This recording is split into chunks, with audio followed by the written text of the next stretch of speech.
Their bloodline carried a weakness no one could name. It was not sudden, nor merciful. It revealed itself slowly, keeping them alive even as their bodies betrayed them. Flesh failed to heal, illness lingered for years, and one by one they confined themselves behind the walls of their house. What began as small marks grew into a silence that spread through an entire house. No cure was offered, no remedy endured, and in time, even their own voices vanished. Yet their story did not end there. It survived in whispers of kin who carried the same genetic failure generations later. How does a family continue to live when their own blood turns against them? And how does a sickness like this even begin? Before we go any further, I want to ask you, where are you watching from? And what hour is it over there right now? Leave your answer in the comments below. And while you are here with us, make sure you subscribe to X Archives so these accounts, sealed, buried, and almost forgotten, can be opened again. The first changes appeared in the youngest, a bruise on the arm that never faded, shifting from purple to a dull gray, but never leaving the skin. Soon after, a scratch across the hand widened instead of closing, its edges raw, though the injury was slight. Their parents dismissed it at first as the fragility of childhood, but days became weeks, and the marks only deepened. The children tired easily. They no longer ran in the yard as before, but sat quietly, picking at loose threads in their clothes. Their mother tried home remedies, washing the wounds with vinegar, wrapping them in cloth. None of it worked. The father said little, only pressing his lips together tighter each time he saw the injuries return. Neighbors noticed. A woman from the town claimed she smelled something sour when the children walked past her in the market, though they carried nothing in their hands. Another remarked that the children's cheeks had grown hollow, as if they were aging ahead of their years. These whispers grew louder, though no one dared speak of them in front of the parents. The family tried to carry on as before. They still appeared in the town square once or twice a week, though less often than before. The mother kept the children close, guiding them by the wrist, her face drawn and watchful. Those who passed by cast second glances, then quickly turned away. What began as murmurs soon became a kind of silence.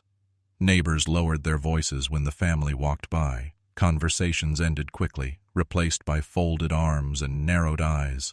The parents felt the distance growing, though no words were exchanged. They sensed it in the space that opened between them and the town. The way benches emptied when they sat down, the way the butcher weighed meat quickly and handed it across the counter without speaking. The father began keeping the children indoors more often, worried by the looks, though he offered no explanation to the neighbors. He said only that they were recovering. Yet the family's windows stayed closed, and the sound of children's laughter, once heard spilling into the street, faded away entirely. The town soon grew uneasy. No one wanted to touch what the family had touched. Even in the marketplace, people stepped aside when they approached, covering their mouths with cloth. Some avoided eye contact altogether. Fear moved faster than truth, and within weeks the family walked through town as though through an empty street. What had begun with the children now marked the family itself. A curse whispered in corners, spoken only after they had passed. The town, once only uneasy, was now beginning to turn away outright. Neighbors covering their faces, traders refusing to meet their eyes, and gossip hardening into certainty that the family Cries had something no one else wanted near them. In the market, the change was first seen in the smallest gestures. A cloth lifted quickly to a face as the family drew near, a step back, subtle at first, then deliberate. Stalls that had once greeted them with neighborly ease now closed their hands around goods, waiting until the family had passed before reopening them. The smell was spoken of only in whispers, but it carried further than the family knew. It was not constant, but when it came, it clung, a sourness that made others shift uncomfortably in their places. Townsfolk who once nodded or waved no longer did so. They fixed their eyes on the ground or on some distant corner, anywhere but the faces of the children whose skin had grown pale and tired. One by one, doors began to close against them. A neighbor who once lent them tools now claimed he had none to spare. A woman who had shared bread in earlier years crossed to the opposite side of the street. At first it seemed forgetfulness, then habit, and finally it was understood as choice. Food became difficult to find. The butcher wrapped meat quickly, never offering the larger cuts, and never with a word. The grocer looked past them, letting the silence stretch before placing the smallest portion on the counter. Even those meager offerings came less and less. The family returned home with sacks lighter each week. Children of the town were told not to go near them. Some obeyed, others lingered at a distance to watch. The youngest whispered cruel things, calling them cursed, then ran when the father glanced their way. Older boys threw stones, not at the family themselves, but at the ground near their feet, enough to drive them faster down the street. In church, where families gathered each Sunday, the benches near theirs sat empty. No one sat beside them, even when the building filled. Soon, their absence was easier than their presence. Their place of worship became another space closed against them, though no word was spoken to forbid it.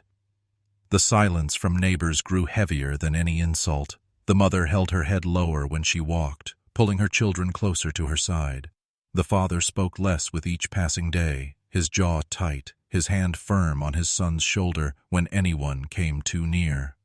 The town no longer pretended not to notice. It noticed in every turned face, in every cloth pressed against the mouth, in every counter that emptied when the family approached. What was once their community was gone, replaced with a void they could not cross. The family felt it pressing in, the rejection, the distance, the certainty that no help would come. Whispers in the market had hardened into avoidance, and avoidance had hardened into refusal. The father saw this for what it was. They were no longer welcome anywhere beyond their own walls. If the town had turned its back, then he too would close his doors and seal his family off from every eye that lingered on them. The father acted quickly once the town's rejection became plain. One by one, the shutters were closed and nailed in place. The doors, once left ajar in summer, were bolted and reinforced. He told the neighbors when asked that the family was managing on their own. His voice carried finality, but no one believed him. The sound of hammering echoed through the street for several evenings, steady and deliberate. Boards went up across the lower windows. Curtains were drawn behind the glass of the upper rooms. It was clear to all who passed that the house was being turned inward. A place of living became a shell, sealed against the town. Offers of help dwindled. Once or twice, a neighbor left food at the step, but the father opened the door only far enough to take it inside. He spoke no words of thanks. Soon, even these gestures stopped, as if the neighbors themselves grew ashamed of being seen at his door. The street outside fell silent. Children no longer played there. Adults crossed to the other side when passing. Even the sound of conversation thinned, leaving the home in its center surrounded by absence.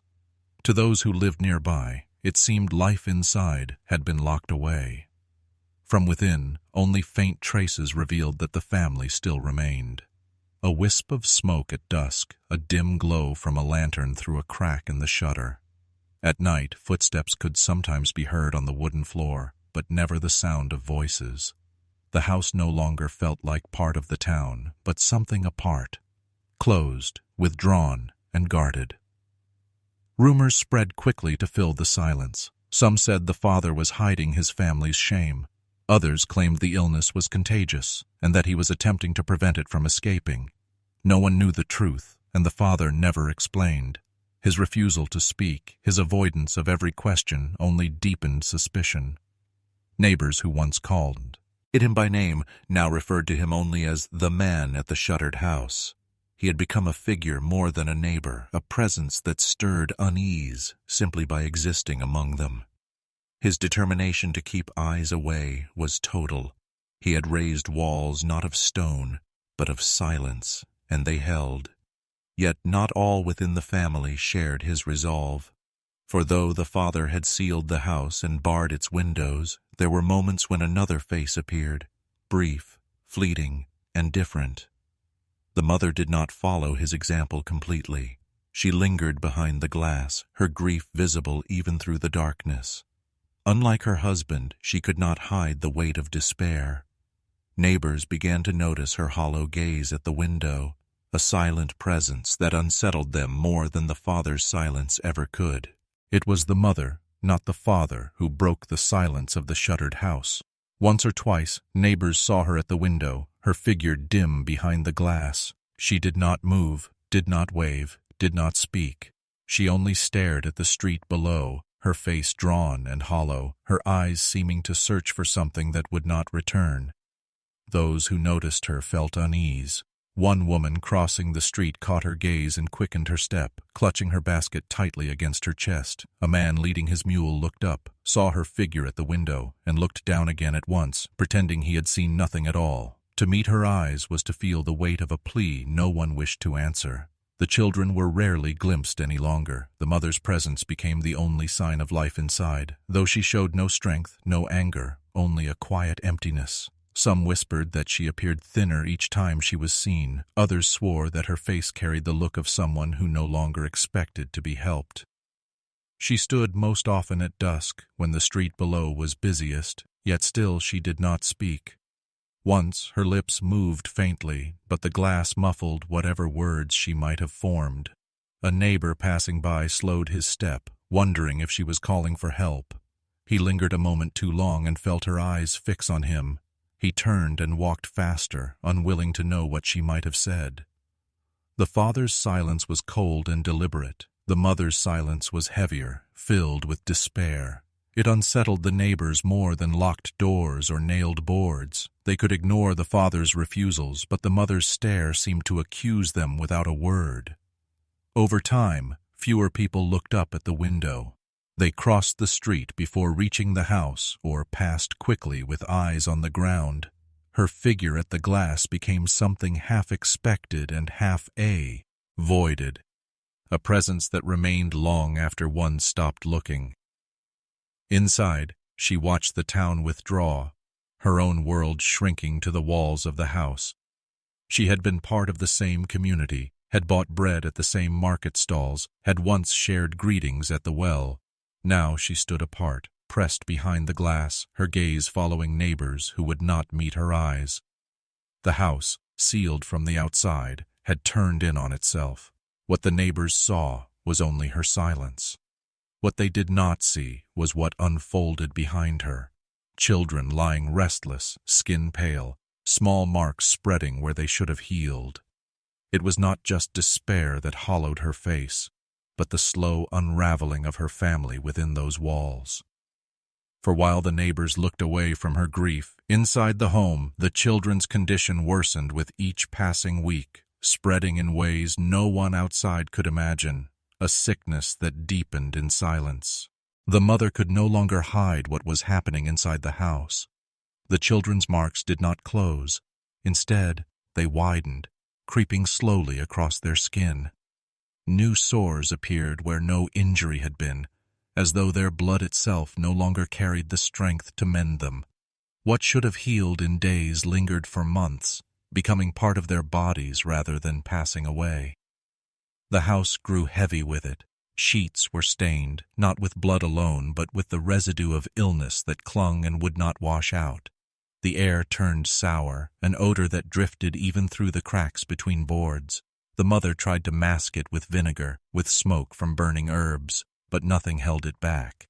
Neighbors passing on the street at night whispered that the stench reached them even with the windows shut. The children lay restless, unable to sleep.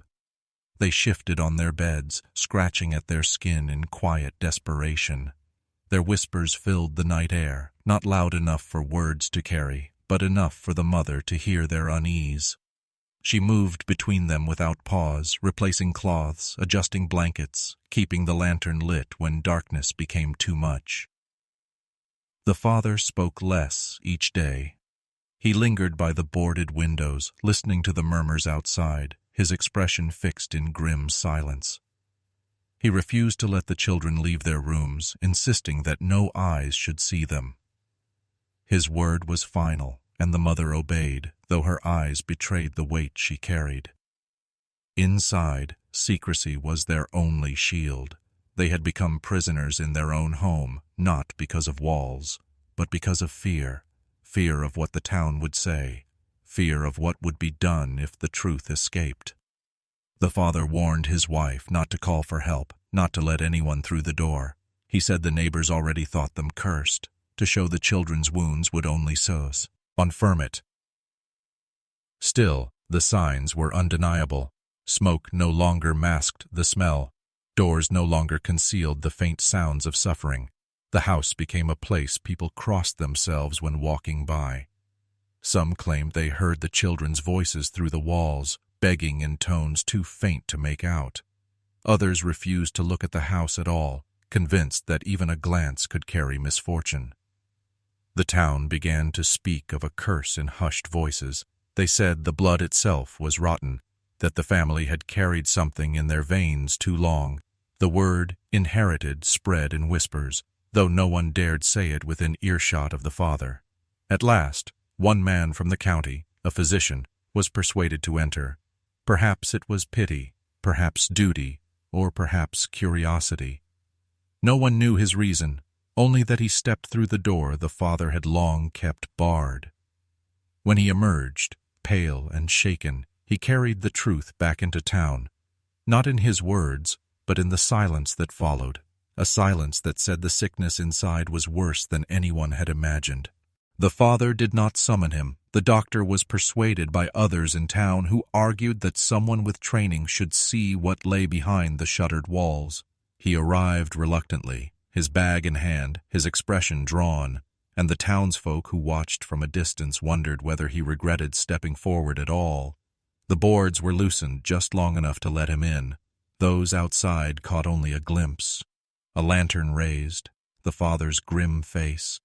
Then the door shut quickly behind them. The sound of the lock sliding back into place echoed down the empty street. Inside, the doctor moved room to room, his light catching on bedsheets, on faces that turned weakly toward him. The children's wounds refused to close, skin open in places where no fresh injury had been made. Their eyes were pale, their bodies thin, their voices faint. He asked questions, but few answers came. The air itself was heavy, the same sourness spoken of in whispers outside, clinging even as he tried to keep his composure. He worked quickly, not with medicines but with the restless movements of a man who already knew nothing at his disposal would help. He lifted bandages, examined skin, listened for breath, all while his jaw tightened further. In the silence, the mother watched him closely, her eyes hollow but still pleading for some answer. None came. The father stood behind, arms crossed, as though waiting for the doctor to speak words he already expected would not be offered. At last, the physician gathered his tools with an unsteady hand. He muttered something about bodies that will not mend, but said little more. His voice carried not certainty, but fear. He promised nothing, prescribed nothing. His lantern wavered as he made his way back to the door.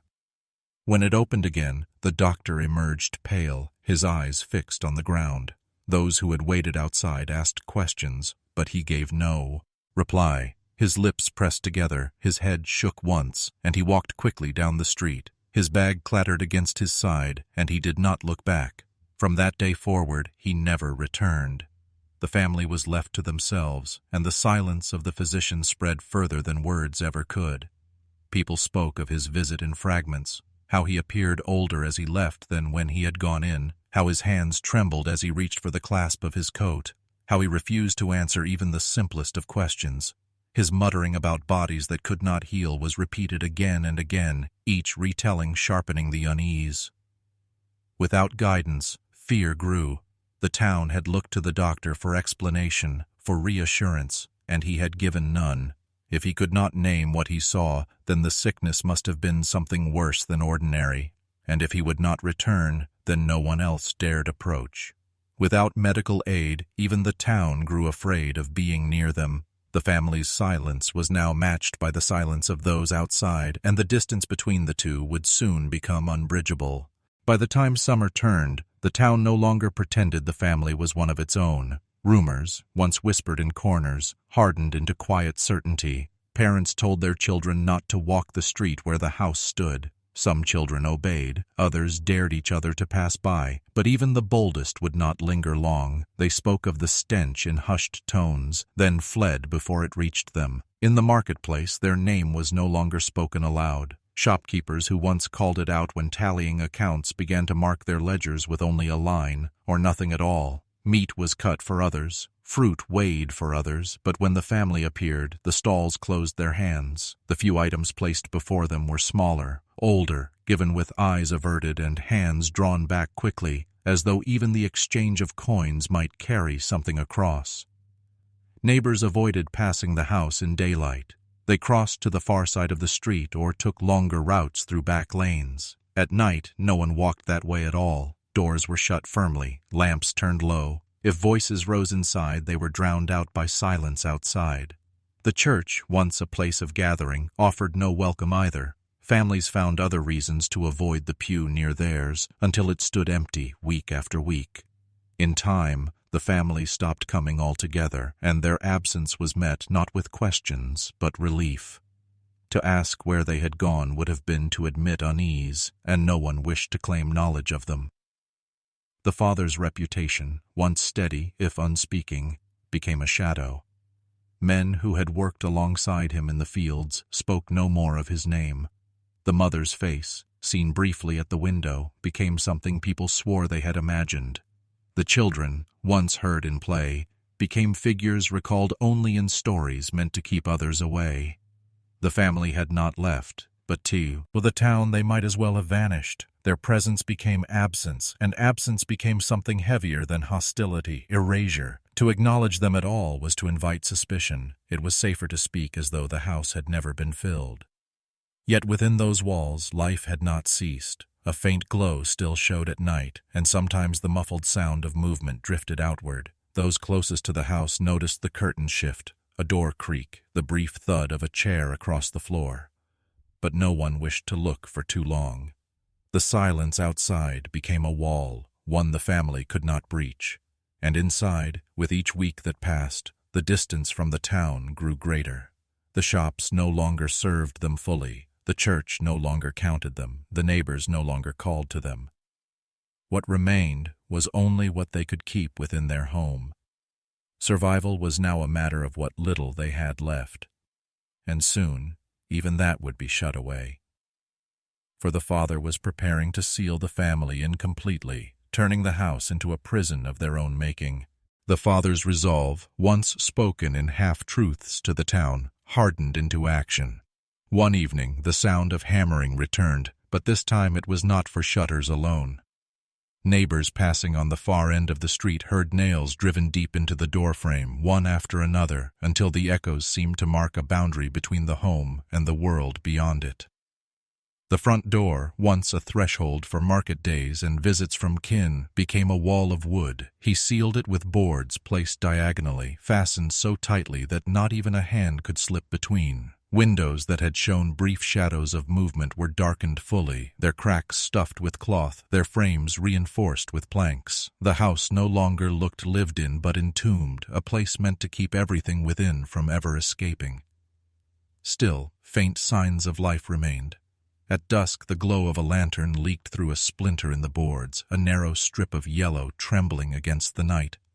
Children who dared each other to creep near swore they had seen it, a flickering light that shifted as though carried from one room to another.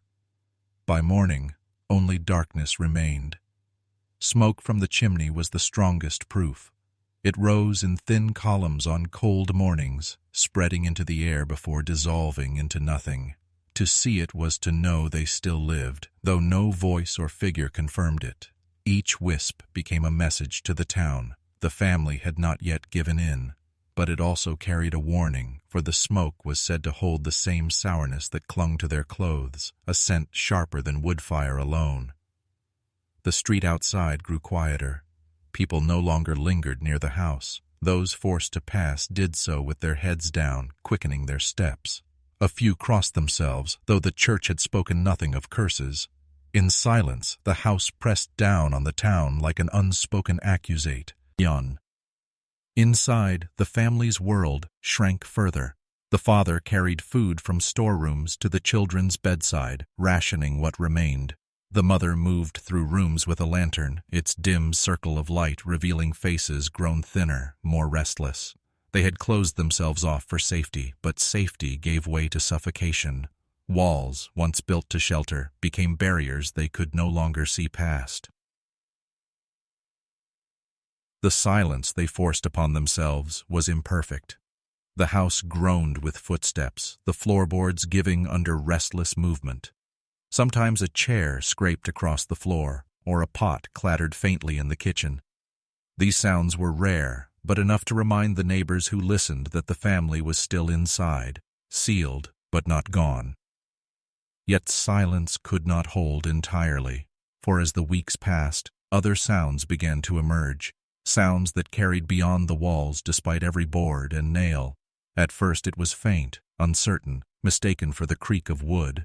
Then clearer, the cries of voices, muffled but unmistakably human, leaking into the night when the town was most still. It began quietly, as if the house itself were groaning in its sleep. A thin sound drifted into the street, faint enough that some thought it no more than the boards settling in the night air. But soon it became clear. The voice was not wood nor wind. It was human. The first to hear it were the closest neighbors. They woke to the sound of a child crying, muffled as though from under heavy cloth. It did not rise or fall like an ordinary sob, but stretched thin, strained, and unbroken. Others reported low groans, the kind that carried no words, only pain. By dawn, the house was still again, as if nothing had happened. Word spread quickly, even though no one spoke of it loudly. Families told their children to stay inside after dark. Men walking home from late shifts quickened their pace when passing the shuttered house. The women who lived opposite kept their shutters closed, though the sounds reached them even through the glass. Some said it was worse that the voices were not constant. They came suddenly, then stopped just as suddenly, as though cut off. The silence that followed was harder to endure than the cries themselves. A child's voice might call once, then be lost to quiet. An elder's groan might echo for a moment, then vanish altogether. Neighbors held their breath until the stillness grew so complete it pressed against their ears. It was not just that the family was suffering, but that no one knew how or why it stopped. Nights took on a new rhythm for the town. Some lay awake listening, waiting for the first cry to break the dark. Others pressed pillows to their ears, praying not to hear anything at all. Fear spread not because of what was certain, but because of what could not be known. The house spoke in fragments, and each fragment hinted at something that no one dared imagine in full. Rumors hardened in those hours. One neighbor claimed the cries had a pat, turn, like the tolling of a bell. Another insisted he had heard multiple voices at once, rising and falling together, then breaking off mid-breath. Whether true or not, the effect was the same. The house became a place no one passed at night, not even with a lantern. The father was never seen. The mother's face no longer appeared at the window. Only the sounds marked their existence now. They became more unsettling for being disembodied, disconnected from any figure. To hear a voice in the night but see no one by day was to know the family only through their suffering, never through their presence. The cries continued for weeks, each night different but each night the same. Voices without faces, pain without explanation, silence without comfort, until one night they stopped. No sound came through the boards, no groan, no sob, no whisper. The air remained heavy but empty of sound. The silence held through dawn, then through the next night and the next. The town began to wonder which was worse, the nights filled with cries, or the nights without them. The cries had ended, and with them the last proof that life still moved within the shuttered house. At first the neighbors thought it might be a pause, a momentary quiet before the voices returned. They listened through the nights, waiting for the familiar sobs or groans. None came. Only the creak of their own rafters, the settling of their own floors. The house itself had gone mute. Days stretched without a sound. Curtains no longer shifted. No lantern glow cut through the cracks. No footsteps carried across the floorboards. Even the smoke from the chimney, once a thin but steady reminder of the family's presence, ceased. The house stood as a husk, boarded tight but without breath or signal. Its silence was heavier than any noise it had ever made. The road outside began to empty.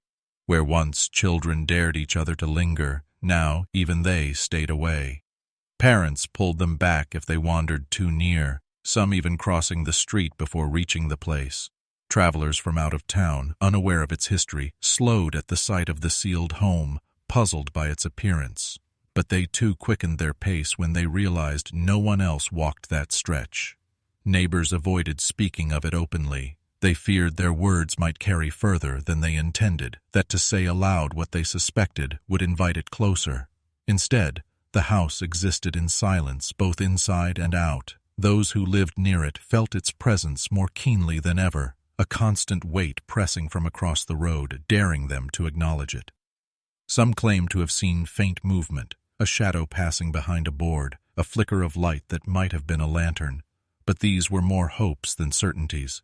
Each time the rumors rose, they collapsed under the same truth. No voice answered, no one emerged.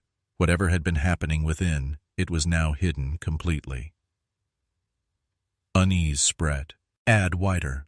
Merchants in the market began to mutter about death, though none had seen a body. Farmers passing on wagons described the road as cursed. Even the church avoided mention, offering no prayer, as though naming the family would give weight to what was already feared. Weeks passed, then months, and the silence grew unbearable. The family's suffering had once disturbed the town, but their absence disturbed it more. People had lived with the Cries, had marked time by them. Now there was nothing to mark, nothing to hear, nothing to deny. The town carried on around a hollow space at its center. At last, the silence itself forced action. It was no longer enough to ignore the house, no longer possible to let absence carry on unanswered. County officials were called, summoned not by pity, but by the growing dread of what might lie within. What had been avoided would now be opened. The decision was made quietly, away from the marketplace, away from the church steps. A small group of county men was gathered, chosen less for willingness than for the fact that someone had to go. They approached the house at dawn, their boots crunching on the empty road, carrying tools meant not for construction but for intrusion. The boards across the door were thick, nailed in layers, and weathered by months of rain. The first strike of the crowbar echoed sharply, louder than anyone expected. They paused, listening, half expecting the sound of footsteps from within. None came, only the hollow creak of the wood. Blow after blow loosened the barrier until splinters gave way and the boards clattered to the ground. The air that escaped was heavy, unmoving, stale from confinement. One of the men turned aside, pressing a cloth to his mouth. Another muttered that the place smelled of sickness long past its height, yet none spoke of leaving. The silence of the house had weighed too long. It had to be entered. Inside, the rooms lay in dim shadow. The men carried lanterns, their light unsteady, stretching long shapes across the walls. Dust hung thick in the air, disturbed only by their boots. What they saw was not written plainly afterward, but each man told his own wife that the house bore signs of life too long neglected. Furniture was overturned, sheets clung with stains, and the marks of restless movement covered every corner. No voices greeted them, no faces emerged from behind doors. What unsettled them most was not what they saw, but what they did not. The house gave the impression of being left in haste, yet nothing had been carried out. Plates remained on tables, chairs sat askew as if just abandoned, and yet no family stood among them. The county men spoke little as they moved from room to room. One coughed into his sleeve and refused to continue further. Another swore he heard the floorboards creak behind him, though none followed. The lantern light caught fragments that lingered. A child's doll left on its side, a strip of cloth with a darkened edge, the impression of bodies once lain in beds now empty. By the time they reached the far room, their silence had deepened into unease. They exchanged glances, but no words. Each understood that what they saw could not be carried back whole. It would have to be told in fragments, or not at all. When they emerged into the daylight again, their faces were pale, their clothes carrying the same air that clung inside. They spoke in hushed tones for a short time, then dropped the subject as though burying it. The house was left open, the boards fallen, but a new kind of barrier had been raised. Their silence became a second ceiling, one made not of wood, but of secrecy. And in the weeks that followed, when they were pressed to explain, the only words they offered were of the rooms, the traces left behind, and the disturbing absence of bodies. The county men spoke carefully of the rooms, choosing their words as if each might linger too long. Inside, the house bore the weight of months sealed against the world. The air clung to their clothes, a foulness that seemed to follow them even after they had stepped back into the street. No fire had burned to freshen it. No window had been opened to let it pass. It pressed against the skin and seemed to coat the tongue. In the first room, bedding was left unwashed, sheets stiff with stains that had spread outward in uneven patterns. Pillows were darkened, marked where heads had once rested and never fully lifted again. The men lifted the corner of one quilt only to let it fall at once, as though the fabric itself carried something they dared not touch. Furniture stood at odd angles. A chair had toppled and never been set upright. A table leaned against the wall as though shoved in haste, its legs leaving grooves in the floorboards. Crockery lay broken in a corner, shards scattered but never swept aside. It was not disorder alone, but the suggestion of a long and slow unraveling, a struggle against time itself that the family had not won. In the smaller rooms, the signs grew heavier. Marks along the walls suggested hands pressed there for balance or for support, dragging slowly as though the weight of walking had become too great. The floorboards bore patches where lantern oil had spilled and soaked in, darkening the grain. The men noticed places where blankets had been laid directly on the floor, as though the beds were no longer used or could not be reached.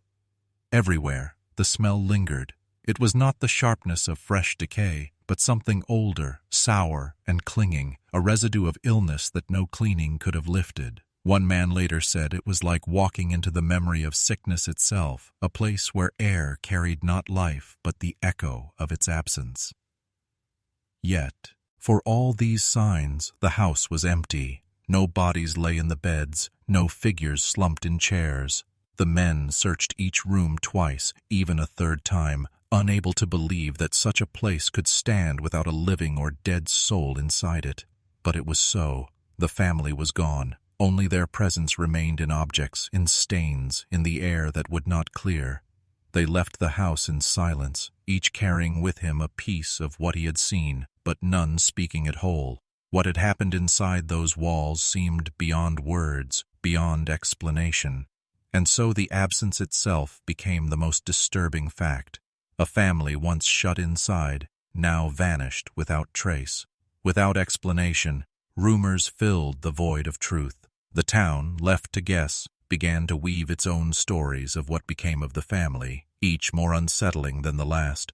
When the county men left the house, the town expected answers, but none were given. The men spoke in half-phrases, cutting themselves off before details could form. What spread instead were stories, and the stories carried further than any report. Some claimed the family had fled into the hills, taking what little strength remained to escape notice. They said the woods offered cover and caves enough to hide a dozen souls if they wished to vanish.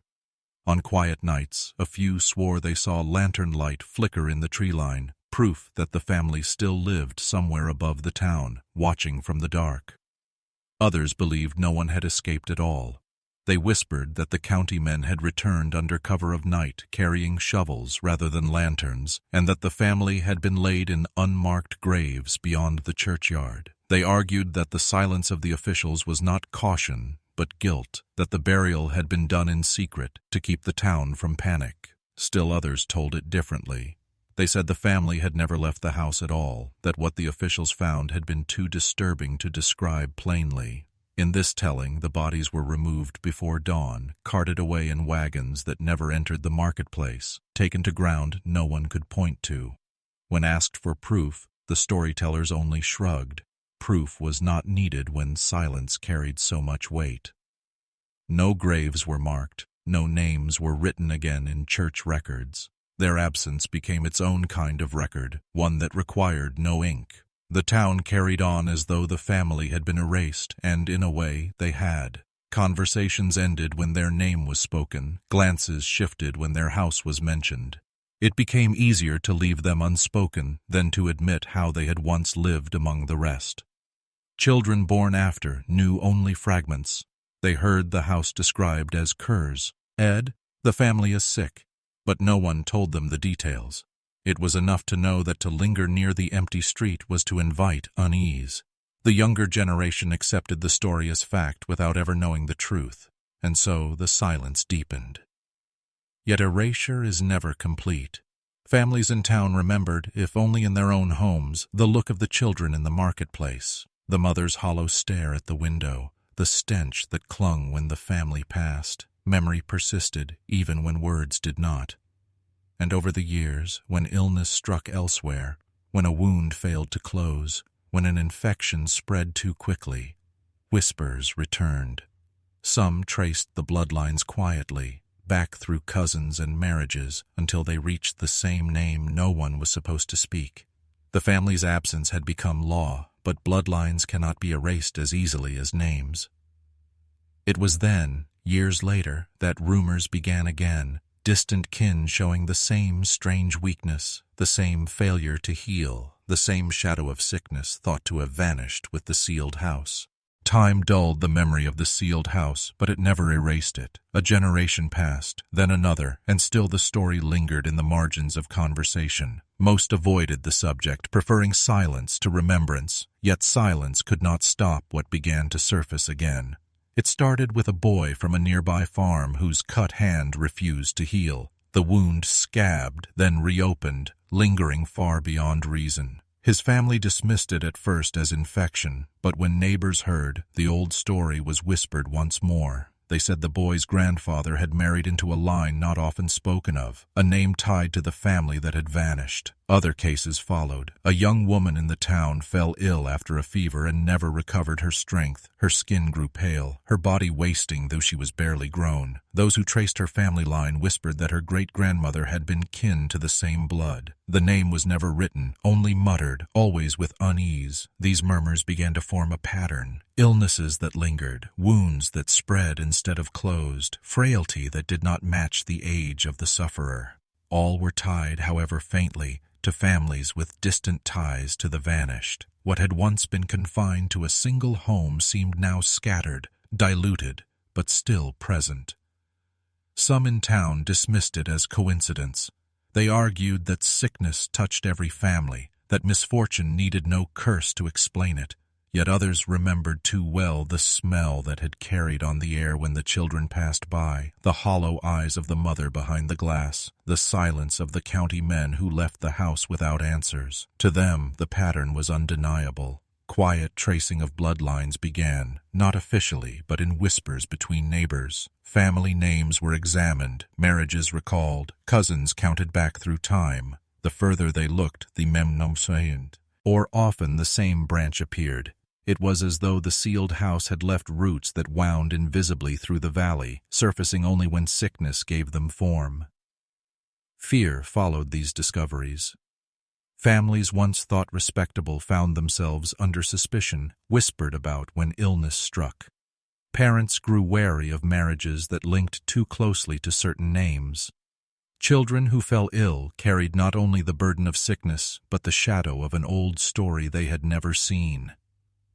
The curse had not ended. It had shifted, spread, changed shape, but it endured.